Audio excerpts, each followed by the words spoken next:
Hey there, and welcome to this week's edition of The Wrap. What a week it's been. First up, America's political drama turned deadly yesterday with conservative firebrand Charlie Kirk's assassination mid-speech, a shocking reminder of just how divided and dangerous American politics has become. Trump, of course, is already pointing fingers, facts be damned. Closer to home, Walmart is officially bringing its brand to South African shelves. But can the world's biggest retailer take on Shoprite on its home turf? Or will Mzansi shoppers stick with the grocer they know? Also in this week's wrap, Nepal's Gen Z sparked a full-on revolution. Ramaphosa made investors squirm by praising Zimbabwe's land reforms, and South African sport teams had us bouncing between heartbreak and history. So, let's dive into these stories and more in this week's wrap, brought to you by myself, Verashni Pillay, and the Explain.coza team. First up in your national briefs, the Madlanga Commission is finally a go.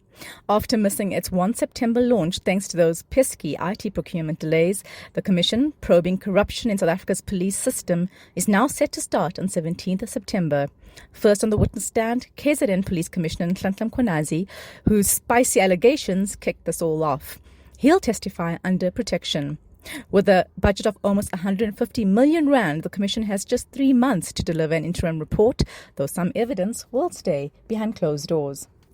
10 South Africans, including Mandla Mandela, are part of the global Samud flotilla, more than 50 boats from 44 countries trying to crack Israel's illegal sea blockade of Gaza.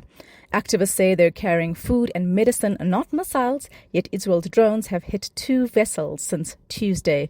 Greta Thunberg joined June's flotilla only to be detained and deported by Israel, and is also part of this attempt. History suggests Tel Aviv won't let them through, but the persistence is the point. Walmart is bringing its name to South Africa with its first branded stores opening before year end. It's owned Massmart, think Game, Macro and Builders since 2011, fully acquiring it in 2022. But it's faced headwinds from entrenched competitors Shoprite and Pick n Pay, plus inflation, currency volatility and cautious consumer spending. The world's largest retailer hopes to strengthen its foothold and appeal to price-sensitive South African shoppers with this move. Local retailers know their game, though, so expect a fierce showdown. Apple unveiled the iPhone 17 and iPhone Air on Tuesday, and yes, the Air is now the thinnest iPhone ever. The 17 boasts a bigger screen, and fans are excited, but some say the magic of the Steve Jobs era is missing. The Washington Post agrees, writing in June that the events no longer feel revolutionary, blaming their constant hype over even minor updates, while rivals just quietly roll out new features. Pre-orders in South Africa open on Friday with the official launch and availability on the 19th. US price tag starting at a cool $799, which is about 14,000 rand. Did you catch Sunday's total lunar eclipse? South Africans were moonstruck as the much-hyped blood moon finally delivered, and boy did it put on a show. A lunar eclipse happens when Earth slides between the sun and moon, casting its shadow, so the moon glows a spooky red, basically nature's filter game.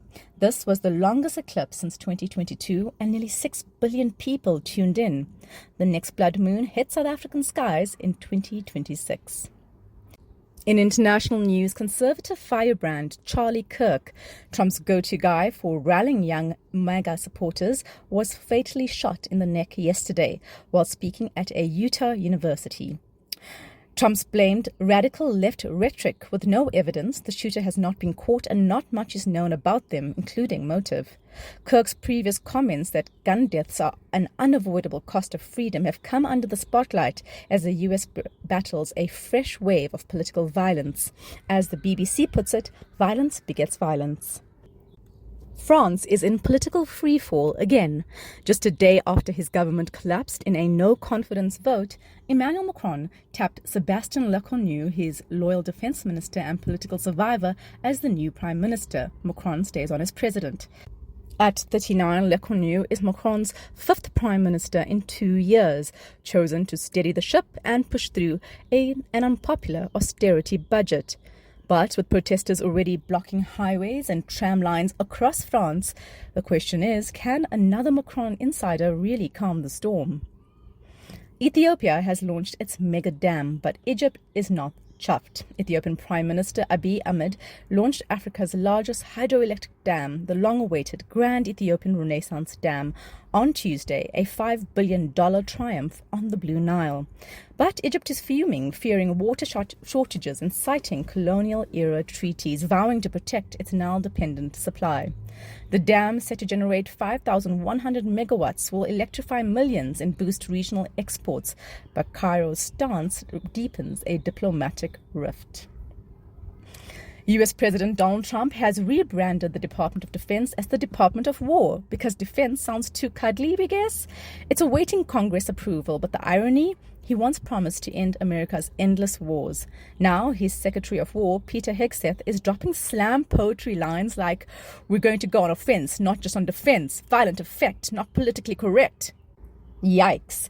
Critics call it an ego-fueled PR stunt that could cost $1 million in rebranding. Pentagon staff are not amused. The countdown is on. The 77th Primetime Emmy Awards land next Monday, live from LA's Peacock Theatre. Comedian Nate Bargatze will host, while Severance, with 27 nominations, The Penguin with 24, The White Lotus with 23, and The Studio with 23 also battle for glory. This follows Saturday's Creative Arts Emmy, where The Studio, The Penguin, and Severance dominated with 9, 8, and 6 wins respectively. With the momentum building, who will sweep the big night?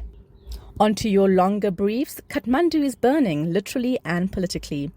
This week, Nepal's youth-led Gen Z revolution exploded into the streets after the government banned 26 social media platforms, including WhatsApp, YouTube, and WeChat. Many news outlets would like you to think it's because younger people simply cannot imagine a world without digital stimuli, but it's actually because their government is trying to censor them. After weeks of online outrage about corruption and political nepo kids flaunting luxury lifestyles, for a generation already fed up with leaders rotating power like a game of musical chairs, it was the final straw. While tens of thousands marched in Kathmandu on Monday, security forces responded with live ammunition, rubber bullets, and tear gas. At least 19 people, mostly students and young workers, were killed that day, with the death toll now at 22 and hundreds more injured. Survivors told reporters they were unarmed and simply demanding an end to corruption. One 18-year-old said from his hospital bed, "The politicians are just selling our country for their own greed. That's not supposed to happen." By Tuesday, the fury had boiled over. Protesters breached parliament, set government offices ablaze, and even torched the homes of politicians. One former minister's wife was badly burned, and airports and hotels were attacked. Government finally acted. Prime Minister KP Sharma Oli on his 5th stint in power, and several cabinet ministers promptly resigned, and the administration lifted the ban on social media. But for many, it felt like too little too late. Plus, the anger wasn't just about the recent censorship. It was about years of corruption, inequality, and a political elite seen as enriching their own, while 1 in 4 Nepalis live in poverty. Soldiers now patrol Kathmandu, forcing protesters to their knees in midnight raids. With the army effectively in charge and no clear successor, Nepal's future looks uncertain. For now, Gen Z activists are debating their next move online, from fresh elections to term limits, and watching for new leaders. The name on everyone's lips, Balendra Balen Shah, Kathmandu's rapper-turned-mayor who voiced support for the movement while sensibly urging restraint. Protester violence weakens their cause. Nepal has seen revolutions before, from abolishing the monarchy to ending civil war, but this movement feels different. Young, digital, and determined. As one protester put it, "This is our revolution. It's our turn now." Moving on, President Ramaphosa made headlines for all the wrong reasons after praising Zimbabwe's controversial land reforms during a recent visit to Harare. He described them as essential and even congratulated Zimbabwe on reviving its agricultural sector. But back home, critics were left gobsmacked. The Democratic Alliance called it an attempt to whitewash the disaster, warning that it could stoke fears of similar land seizures in South Africa. Right-wing parties like the Freedom Front Plus went further, saying Ramaphosa had signaled that famine and mass immigration are acceptable if they serve racial justice. Quick history lesson: Zimbabwe's fast-track land reform program under Robert Mugabe in the early 2000s aimed to redistribute white-owned farms to black Zimbabweans, but it quickly spiraled into violent chaos. Farms were invaded, often violently, without compensation or proper planning. Agricultural output collapsed. The economy tanked. By 2008, inflation hit a jaw-dropping 89.76%. A quarter of the population fled. It was a mess. And that's the model Ramaphosa praised? Meanwhile, South Africa's own land reform has taken a far more measured approach. It's grounded in the constitution, guided by rule of law, and emphasizes restitution through willing buyer, willing seller deals. The newly passed Expropriation Act of 2025 allows for land to be taken without compensation in very limited cases, like abandoned land, but not as a free-for-all. So why did Ramaphosa say this? Experts say it's typical ANC diplomacy. Awkward, overly nostalgic, and more about regional solidarity than smart economics. Independent analyst Piers Pigot told Explain this fits into a long pattern of clumsy ANC messaging on Zimbabwe, dating back to Mbeki's infamous quiet diplomacy. Ramaphosa's clumsy comments come just as investor nerves were already frayed, with many worrying that land reform might tip into radical territory. The timing is not ideal. South Africa's land reform has been unfairly maligned by the American right, with South African-turned billionaire troll Elon Musk's white genocide claims and Trump offering white Afrikaners refugee status, only amplifying misinformation. Praising Zimbabwe's model now risks reigniting these attacks, scaring investors when stability is crucial. South Africa is in a fragile economic moment, and agriculture plays a key role. Land is used as collateral for loans that fund around half the sector's GDP. Bottom line, Ramaphosa likely meant to show solidarity, but what came out sounded like an endorsement of disaster. That's the kind of slip-up that could hurt investor confidence, damage coalition trust, and muddy South Africa's own land reform message. As Pigot put it, clumsy and largely irresponsible. Read the full explainer on our website, explain.coza. Finally, it's been a week in sports that looked like a bit of a bloodbath at first. Losses, draws, and some proper thumpings. But hold up, let's unpack the chaos from the sporting week, figure out what's just business as usual, and where we should actually sweat. First up, Springboks versus All Blacks. The Boks copped a 24-17 hiding from the All Blacks in Auckland on Saturday. Eden Park's been a Kiwi stronghold for 31 years, so no one's clutching pearls over this one. Early mistakes, like 2 tries conceded in the first quarter, did us in, but Rassie Erasmus rolling out a younger squad screams long-term planning for 2027. No need to hit the panic button, it's a learning curve. Next up, the lads head to Wellington this week for a crack at the Freedom Cup. Expect a fired-up Boks side ready to ruffle some feathers. Meanwhile, the Bok women pulled off a stunner recently, as we told you, beating Italy 29-24 on the 31st of August to bag their first ever Women's Rugby World Cup quarter-final spot. Massive! But then France dished out a 57-10 thrashing on Sunday. That scoreline stings, but facing a top-tier side like France is par for the course for our 10th ranked team. No major worries though, this squad's building for the future. They're up against New Zealand's 3rd-ranked Black Ferns in the quarters on Saturday. It's a tall order, but their grit is worth watching. The Proteas' one-day international series against England was rough. We posted 330 over 8 in the second ODI at Lord's last Thursday, but still lost. And England's 414 over 5 in Southampton on Sunday was a proper pasting. The bowlings are concerned, too many runs leaking, a repeat of old headaches. But England's seaming pitches are a nightmare, so let's not write off the Proteas just yet. With AB de Villiers joining for the World Cricket League in 2025, there's a chance to fix the cracks. Warm-up games will be key.